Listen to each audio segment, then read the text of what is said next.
What's going on, everybody? Safar Sadek here.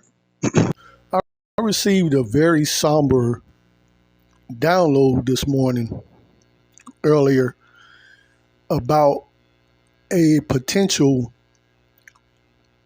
scenario that will play out in this country if it's not caught in time. And I'm going to be obedient to the spirit and I'm going to put it out. Okay? Despite, whatever. And this message is specifically aimed at all the so-called intelligence agencies in this country. FBI, CIA, NSA, Homeland Security, all of you. I know y'all monitor my channel and some of the rest of our channels and everything, and as well you should, because this is where you're getting your real intelligence from, as opposed to all this other shit y'all rely on all the time. This is, as is said in the spiritual community, this is where y'all get y'all's best grade of tea from. So listen up. And I'm going to just simply entitle this PSA, Trojan Horse Infiltration. And I saw in my mind's eye during this download a conglomeration of hackers. And I'm talking about these have to be the world's most talented and gifted hackers ever. All right. And they're not all American. As a matter of fact, the leader is based here in America, but I'm not quite sure if he's actually from here. All the rest of them are from various other countries that, aren't necessarily quite friendly with the United States at this time. And their motivation has absolutely nothing to do with money, because this conglomeration, they pretty much have all the financial backing and support that they could ever want. Their primary objective and motivation for planning on doing what they're going to do, and I'll just word it like this right here, and y'all can read between the lines, they're extremely upset at what they consider goofball, incompetent U.S. foreign policy. Now, I just put it like that right there, and you figure out the rest. Well, and I also saw in this download that the leader of this pack befriended a young white dude that works at some sort of high-level security installation. And when I saw the faces of the people in this installation going about their daily and nightly tasks, they might as well be working in a funeral home or a mortuary somewhere, all stone-faced. There was no type of jesting or comical interactions or nothing. Everybody is extremely serious all the time. Okay? And so this new dude, and that's what I'm calling him, because I could tell he hadn't been in this place long. He just stick out like a sore thumb. And he has a high-level position in this facility. It has of one of many things, cybersecurity. And I ain't talking about just your basic ordinary. No. This is the top of the line cybersecurity. All right. He's some sort of hotshot Ivy League IT tech or some bullshit like that, based on, what I've seen in this download. Well, outside of his job, I could see him walking along the streets of a city. I'm not exactly sure which city it was. And it looked like he was ready to cry. And so I could connect with him in the ethers. And what I picked up was that he feels isolated and alone, like he doesn't have any friends and he's not allowed to really, there's no fraternization whatsoever. They don't play that on the job that he works on. And outside, he doesn't really fit in where he's at. He has like a small flat for an apartment and everything. He kind of reminds me of Neo on the Matrix. That's what I'm getting as I'm, meditating and thinking about this. He just didn't. He just felt like he was just alone in this big old world. Well, the leader of this conglomerate, this hacker conglomerate, noticed this about him and befriended him one day. And it started off slowly. Now, what I'm telling you now is past. This is what has happened. And I'm going to help build this up to where it is now. So he befriended this dude, and they quickly became best friends because, like I said, the dude felt like he was isolated, didn't have nobody to talk to, didn't have nobody to share, moments of success or this and that and the other. And that's pretty tough for people in a society as social as this. And so this hacker leader, after befriending this dude, they became romantically involved. I'm like, oh shit. But anyway, while they were doing this, and I'm gonna temper my words with this, while they was, intimately involved with each other and all this other shit like this here, there, and the other, I saw in this vision that one night while they were, doing their thing, the young dude kind of, passed out and took a nap because they was drinking and having a good time doing what motherfuckers do. Well, this hacker got a hold of his key pass that was clipped on one of his uniform shirts. And he took that and put it into some sort of electronic device, like some sort of card reader that he had, nigger rigged or whatever.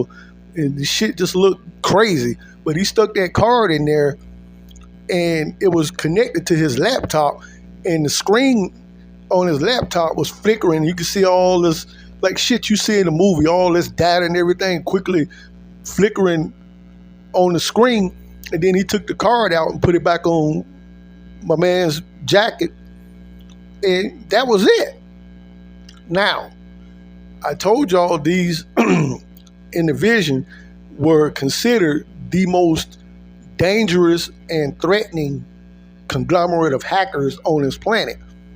They could have very easily hacked into whatever system in this country they wanted to, and I do mean any system.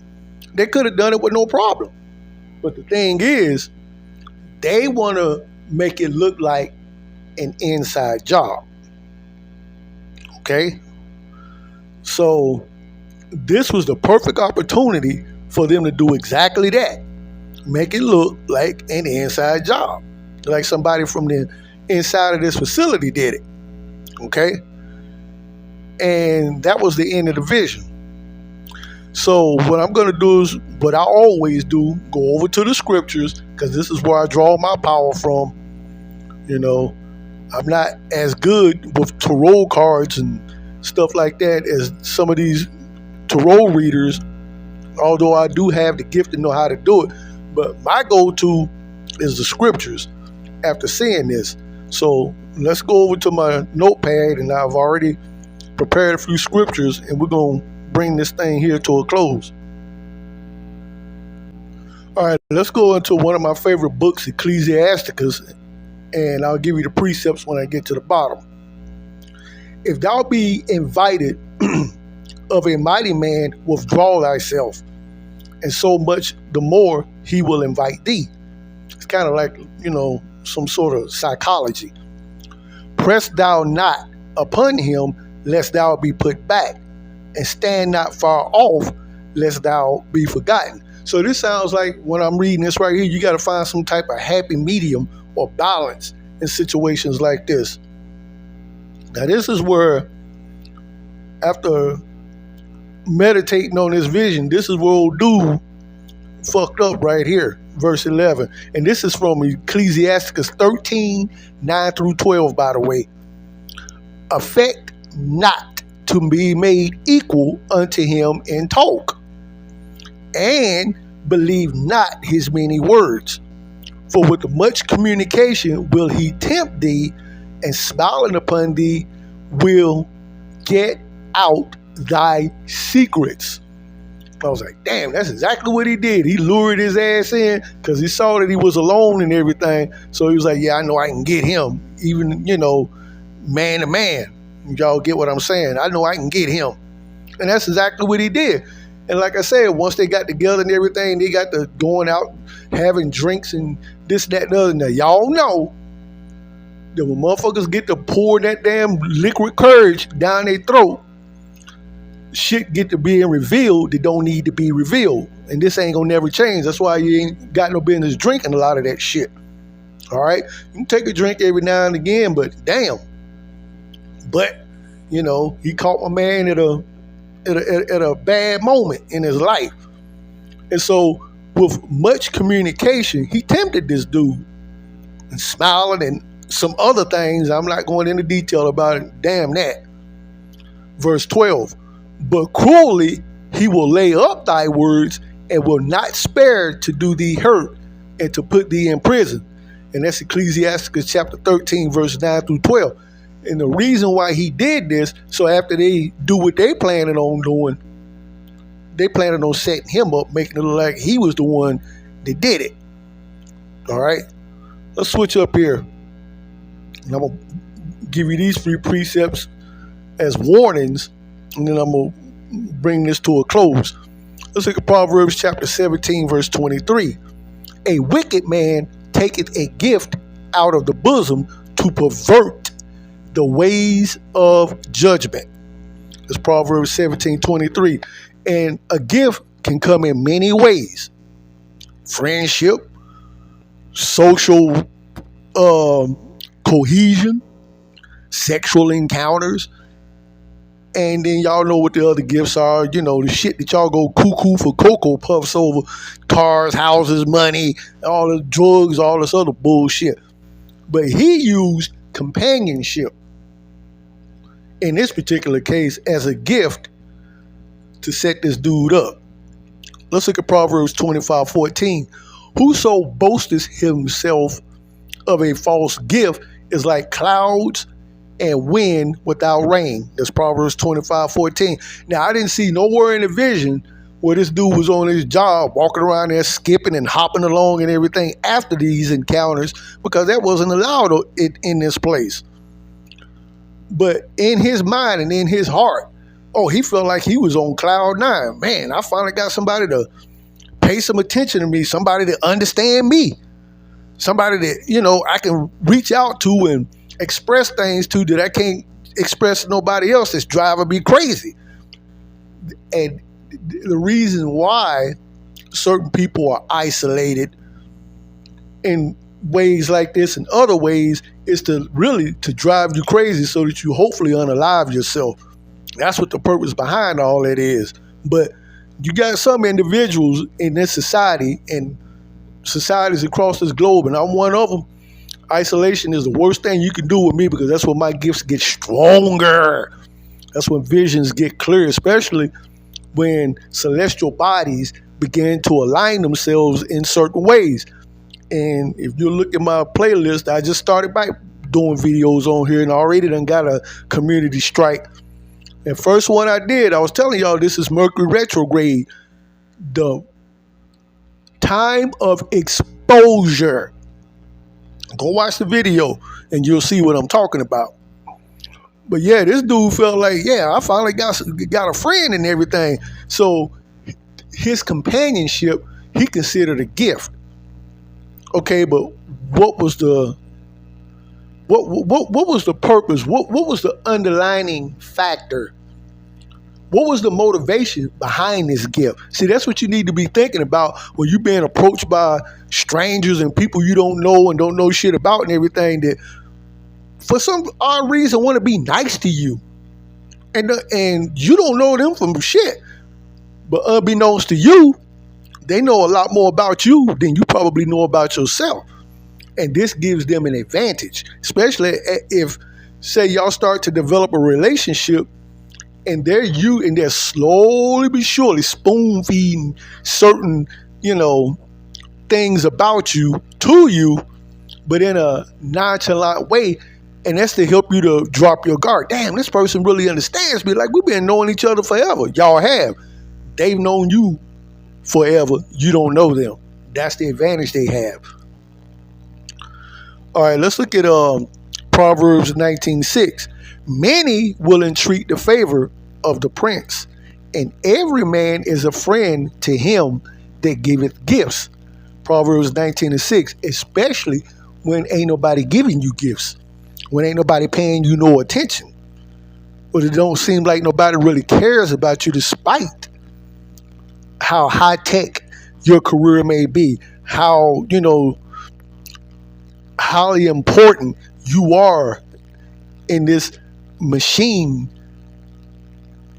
so to speak, that we call society.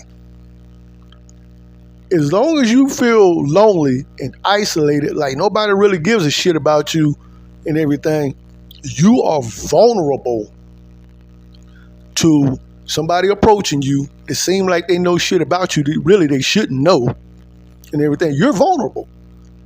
But if you're tapped in like I am and like others like me are, that shit ain't gonna work, because we're gonna already been and got a heads up about you before you even show up, include what you look like and who's gonna be with you if you ever do decide to show up. We already know, and already done been given a heads up. Like an example, when Saul was on the road to Damascus to doing his thing, and he got knocked off that horse and saw that bright light. That's the experience that I had when my third eye came open on January the 5th, 2 days after my 53rd birthday, It was just like that. This world disappeared right before my eyes, and I saw what was really going on behind the scenes.